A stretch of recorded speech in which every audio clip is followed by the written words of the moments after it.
Hello, I'm Margot Politis. Welcome again to Study English IELTS Preparation. Today we're going to look at cycles, at phrasal verbs, and then we'll finish with a bit of punctuation. But now here's a man who is a microbiologist and a mushroom grower. He's talking about mushrooms and the part they play in the carbon cycle. They occur naturally in the forests as wood-degrading fungi. That's their job. When trees die, they grow on the tree. They break down the lignin and the cellulose, which is the most resistant form of carbon, and they break it down, produce mushrooms, and in turn you end up with organic matter going back into the soil, and so the carbon cycle in the forest goes on. The speaker, Noel Arrold, is talking about how mushrooms grow naturally. They are an important part of the carbon cycle. But what is a cycle? A cycle is a process that is repeated over and over. It goes around and around. But how do we know this from listening to Noel? When trees die, they grow on the tree. They break down the lignin and the cellulose, which is the most resistant form of carbon, and they break it down, produce mushrooms, and in turn you end up with organic matter going back into the soil, and so the carbon cycle in the forest goes on. He says, and so the carbon cycle in the forest goes on. By saying the cycle goes on, he is telling us that this process happens again and again. At the end of the description, you need to signal that the process goes back to the beginning again. We can say the process goes on, the process begins again, the process repeats itself.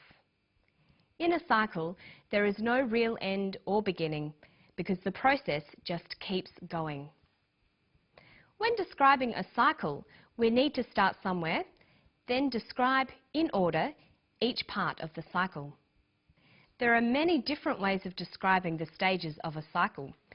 We can use transition signals like when, once, then, or next. When speaking, you can also use pauses and intonation to describe a cycle. In written language, this becomes punctuation.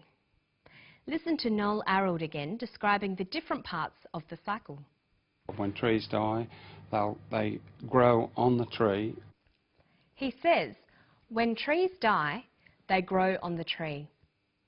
When trees die, comma, they grow on the tree.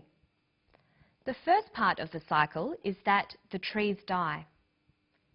The second part is that when the trees die, fungi grow on the trees. That's the next stage. When trees die, they grow on the tree. They break down the lignin and the cellulose, which is the most resistant form of carbon, and they break it down, produce mushrooms. Okay, he says that the fungi break down the lignin and the cellulose. They break down the tree. So the third stage is that the fungi break down the tree. Fourth, they produce mushrooms. When trees die, they grow on the tree. They break down the lignin and the cellulose, which is the most resistant form of carbon, and they break it down, produce mushrooms, and in turn you end up with organic matter going back into the soil. And so He says, in turn, organic matter goes back into the soil. In turn signals the next stage of the process. In turn means next or because of that. That's the fifth stage. The organic matter goes back into the soil. And then what happens? when trees die, they grow on the tree. They break down the lignin and the cellulose, which is the most resistant form of carbon, and they break it down, produce mushrooms, and in turn you end up with organic matter going back into the soil, and so the carbon cycle in the forest goes on. The carbon cycle in the forest goes on. The organic matter helps new trees to grow again, and then those trees die. We're back to the first stage again. This is the carbon cycle. Okay, now we're going to look at some phrasal verbs.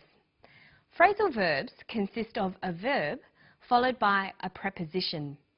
This forms a new verb, sometimes related to the original verb, but sometimes not. Phrasal verbs are idiomatic. There's no pattern to the meanings they take, and they often have a number of different meanings. You often can't just guess the meanings of phrasal verbs, you have to learn them. Let's look at the phrasal verbs in this clip. They break down the lignin and the cellulose, which is the most resistant form of carbon, and they break it down, produce mushrooms, and in turn you end up with organic matter going back into the soil, and so the carbon cycle in the forest goes on. There were 4 phrasal verbs. They were break down, end up, and 2 using go. Go back and go on. Notice that sometimes the preposition will give you an indication as to what the phrasal verb might mean.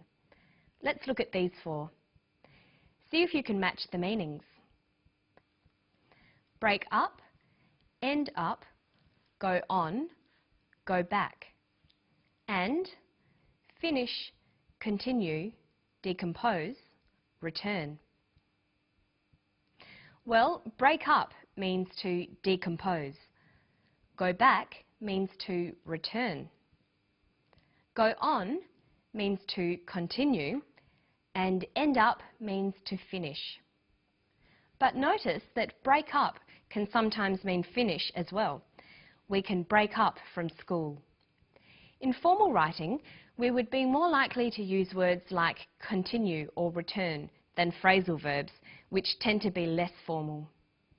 Phrasal verbs are difficult to learn because there are so many of them. Look at go. We've already seen it with go back and go on, but there's many, many more. And remember, most of these have got more than one meaning. It takes a lot of time to get used to all the phrasal verbs and what they mean. You need to listen carefully to people speaking and the way they use phrasal verbs. Another important thing to do is to write them down in groups and buy a good phrasal verb dictionary. So pay attention to those phrasal verbs. Learning them in groups can be fun, and your spoken English will sound much more natural. Now we're going to look at some writing tips. For variety, it's important that you use a lot of different sentence types of different lengths. The difficult thing is finding the balance. You can join together short sentences using conjunctions, but what do you do with sentences that are too long? This sentence has many ideas, all joined together with and. How many ands are there in the sentence? They break down the lignin and the cellulose, which is the most resistant form of carbon, and they break it down, produce mushrooms, and in turn you end up with organic matter going back into the soil, and so the carbon cycle in the forest goes on. There are 4 ands. This sentence is too long and should be edited. The ideas can be broken down into smaller groups and shorter, clearer sentences. There are several ways of doing this. We can use punctuation, conjunctions, and connectors. So let's have a look. Here's the full sentence. We can start by using punctuation. Use a comma to separate clauses. Use full stops to separate complete ideas. And you can replace some of the ands with full stops. But remember, the new sentence must now start with a capital letter. Now we have a clear paragraph expressing a number of ideas with different kinds of sentences. And the carbon cycle goes on. But we can't go on. It's time to end this episode of Study English. But I'll see you next time. Bye-bye.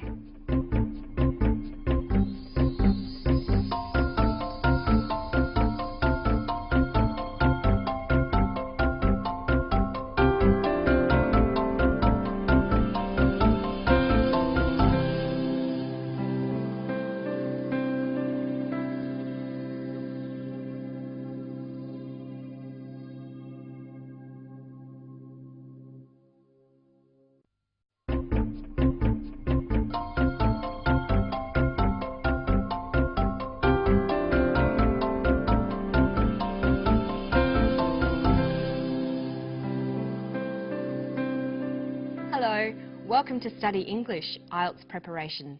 I'm Margot Politis. We're going to look at articles today, indefinite articles a and an the definite article the. But first, let's